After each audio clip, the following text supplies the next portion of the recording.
small crowd. Okay, if Hashem is everywhere, what does it mean that the water cried when it was separated on the second day when they wanted to be closer to Hashem? The question is, on the second day, the waters were crying because Hashem separated and put the higher waters high, lower waters low. The lower waters are crying, we want to be closer to Hashem. The Zohar is asking, Hashem is everywhere, so why couldn't they just be happy to be lower down here? So the answer is, there's something called Giluyim and something called Etzem, which means that there's feeling Hashem in a revealed kind of way and in a hidden kind of way. So although it's true that Hashem is everywhere, but in a revealed kind of way, in the heavens, which in this case it's a metaphor, obviously not Pshuta, it doesn't mean that you're flying on a plane, you feel closer to Hashem. It means a ruchnistic thing. When you're flying, the Shamayim means the Shamayim Aruchnim there's a more Gilui Alikus. So the waters were crying because they were pushed away from the Gilui. Even though the Hashem is everywhere, but they didn't feel that connection anymore, and that's what they were bothered about. What is the Rebbe's opinion on getting a license? What is the problem with getting a license, if there is one? And what is the right time to get one, if there is? So, there's one famous story which everybody always says, and that is that there was a bacher that wrote to the Rebbe that he wants to get a license, so this way he'll be able to do mivtzoy, be able to drive a tank, and this way he can do afatzah. So the Rebbe wrote him back. This is a famous answer. The Rebbe told him, don't mix your teves with my mivtzoy. That's the story, which everybody implies from that the Rebbe is saying to the bacher that getting a license is not a good thing, and therefore don't blame your Yitzhahara on the good thing. Some bachrim want to argue, what do you mean? The Rebbe is just telling him that it could be that it's okay, but don't make it a holy thing. The way everyone learns the pshat in the story, the pastor says the Rebbe is calling it a taiva, something which is wrong, and the Rebbe is saying don't make it kosher by connecting it to mivtzoy. Some bachrim want to argue, no, maybe the Rebbe means that it's a part of the thing, and the Rebbe was telling this bacher, don't make it into a holy thing, but it could still remain part of. You could say that if you really want. There's also another point the Rebbe mentioned in the Sikha about the Frierdiker Rebbe. And today Rabbi Bet Shimon said the story by Riches about the Frierdiker Rebbe, about his what he was involved with. So the Rebbe said in the Sikha that the Frierdiker Rebbe was a shleimusdika person. He was a person that was tachlis ha-shleimus. And the Rebbe said that he was able, he knew how to ride a horse, he also knew how to shoot a bow and arrow, and he was able to hit a target while he was riding on a horse.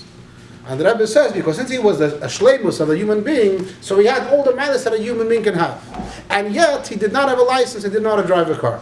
So the Rebbe learns from that it seems like someone told the Rebbe that he must have a license. In order to be a mensch, he must have a license. And the Rebbe told him, if the Frierdiker Rebbe didn't have it, the Frierdiker was shleimus of the person, must have a license. So Bacham are going to argue, but today is different. The Rebbe was speaking already many years after the Frierdiker Rebbe, and the Rebbe didn't say there's a change. At the same time, there was I think a chassid, I forget who it was, that he was married and he was on shlichus, and he tried getting a license and he failed a few times. The Rebbe told him, you're a batlin, like, well, why do you keep failing your driving test? So the general, what I was taught by my mashpiyim is that anything that has to do with Olam Hazeh, a bacher should not be involved with. And having a license is a very big step into Olam Hazeh. You're connecting very much to Olam Hazeh. You're making yourself a statement. You're mechubar, and the lashon is always my license. That's kiviyachol ma'in, that I'm connected to it, and therefore it was always frowned upon. So Bachrim, we're going to say, but anyway involved in Olam Hazeh. Anyway, have other things. So you could say that, but obviously everything that you do that's more connected to Olam Hazeh is more of an issue. So b'meila, ideally a bacher should not have a license. That's the ideal. When is the time to have it? When it comes to time that mitzad is avodah in the world, whether the avodah is afatzas hayadus, or if he gets a job and he has to drive to his job, or he gets to the point that he's getting married and he needs it for chveis, or things like that. And that point, so then already you speak to a mashpia and l'chayru would get it. But b'derech klal, a younger bacher, mesifta, and even zal bachrim, the chassidische bachrim would not get a license, not have to do with it. Is it a terrible avodah? No. Is it a big avodah? Lav dafka. Is it even a small avodah? Also lav dafka. But it's definitely not something which is kedusha, and this is basically what it is. So besides the two things that I said from the Rebbe, I don't know more than that. I don't know anything else. But could be there's more answers lakan or lakan, but that's my understanding. What about a permit? Same thing. What is your opinion on dinosaurs? Rabbi Ben Shimon has a shir on dinosaurs. Mr. Hashem will have to ask him one day to give a shir, and you'll hear all the interesting things about it. That's for your. Huh? My opinion is that Rabbi Shimon is a very good shir on dinosaurs. You agree with him in that? Huh? So you agree I agree with his opinions, yeah. What happens if Mashiach comes right now? Amen. Do Kohanim and Leviim go run to mikveh? Do we hop on the clouds? Kohanim and Leviim first. Are we going to Yerushalayim first, or are we going to gather somewhere else, and from there we're going to go to Yerushalayim? So, the Rambam in Perek Yud Beis from Hilchas Melachim Halacha Beis, the Rambam writes about a machlokes about Eliyahu Novi, about when he's going to come, what's going to be Melchamas Gog Magog, back and forth. And then the Rambam says, Ba'al Kol Panim, Ein Sidur Havoyas Dvorim Elu, V'lei Dikdukei and Ikar Badas. That he says, the Sidur of these things, exactly what it's going to be like, it's not an Ikar in Yiddishkeit, and he says before that these are Dvarim Stumim, and it's not clear, and that's where there's Machlekes with Dvarim Elu. And he says that a person should not be misasik in these things, he shouldn't make them Ikar, it doesn't bring the Avar Yira. So what basically, on the one hand, the Rebbe says Takach and Gula Mashiach, which obviously is very important, but details like this, it's nice to fantasize about, but it doesn't say anywhere. So it doesn't say, the Rambam says it doesn't say anywhere, this is not the Koch. It's cute, there's a lot of jokes that people say about these things, but it doesn't say, there's no clarity. Definitely we're going to go on the clouds and go to Eretz Yisrael, go to the mikveh first or mikveh second, or Kohanim and Levim first. Those things are not clear, but even Klal is supposed to be Mechabed the Kohanim first. But just like today, with that Klal, it's not like that. I don't know if a Mashiach comes, it'll be different. And they don't lunch from the Kohanim get lunch first, everyone gives you honor to go first. Lav Davka. So Lav Davka will happen on the clouds either. Huh? We should change that. The Kohanim. It says that a Mamzer Talmud Chacham is Kohanim Kohanim Talmud Audit. Yeah, so what about that? Rabbi, you ever heard the booklet that was made? Elemental Glitter? Made a booklet? Girl was called. Made a booklet like basically, yeah. Made a booklet like about some shit, but like made it like into a very practical kind of way. Yeah, like he learned a story of way like Yuman. In a practical, but based on his revelation or based on halacha? He put Mekaris for everything. Okay, so now look over there. He speaks about the clouds, where they're going to go first, and where they're going to go. Who can Levim and all that? Nah, it's crazy. Huh? It's saying like as if you said it. All right. I didn't read it. If I can read it, I can see what he says, and I'll see if he answers this question. There's a question here about Geirus, whatever. I'm not going to say the details, but the answer is outside. Whoever doesn't know, then I get to you. If you hold enough helium balloons, will you actually be able to fly?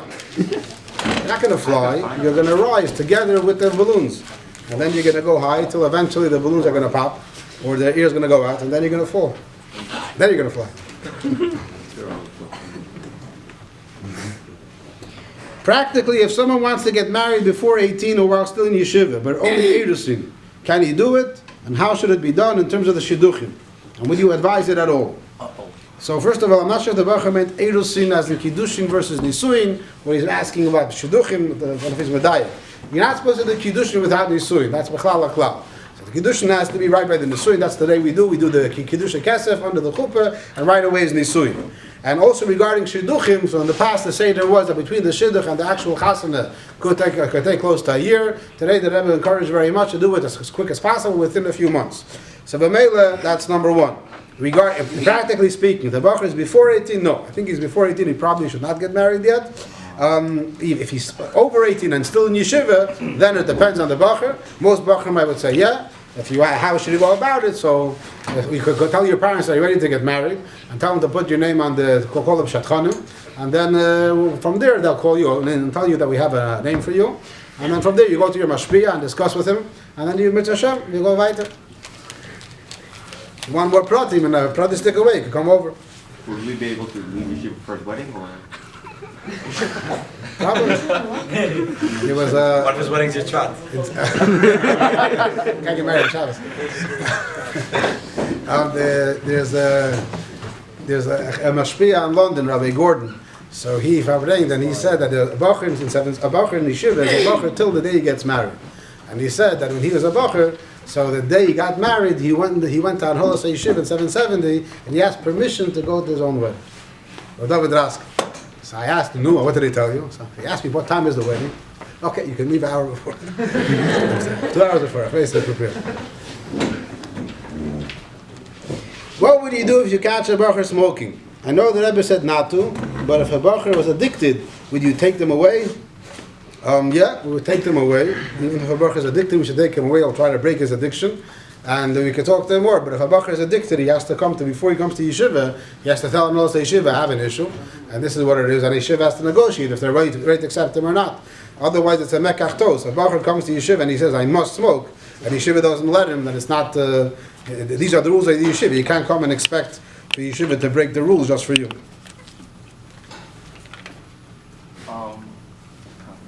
Huh? Oh, you're addicted. What's the problem with beer?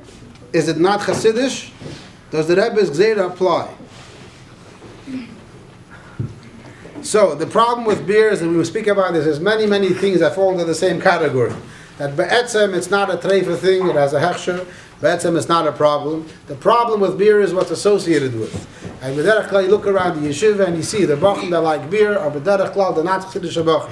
Derech klal goes together. Which implies that the taiva for beer is not a taiva for a drink, like we have a taiva for a coke or something like that. It's a taiva to be involved in goyishkeit. That's b'derech klal the rule. B'derech klal is like that. There's always yetzim and klal. By beer, it's more yetzim and klal than it is by other things. Now, by beer, there's a lot more bachim that are considered chassidish, and they still have a taiva for beer. But the big majority of the ones that are interested in beer are b'derech klal interested afka in a certain atmosphere that comes along with it, a certain wildkeit. Say Yulmad Mimdina de Malchusa. In the world, there's a law that you can't buy beer until you're a certain age, because the Welt also understands that when a young person drinks it, it can lead to a wildkeit and afkedus, and therefore they don't allow it. So be'etzem, it's not a treifa thing, and be'etzem, if it's a kivyochol, it's just a taiva for another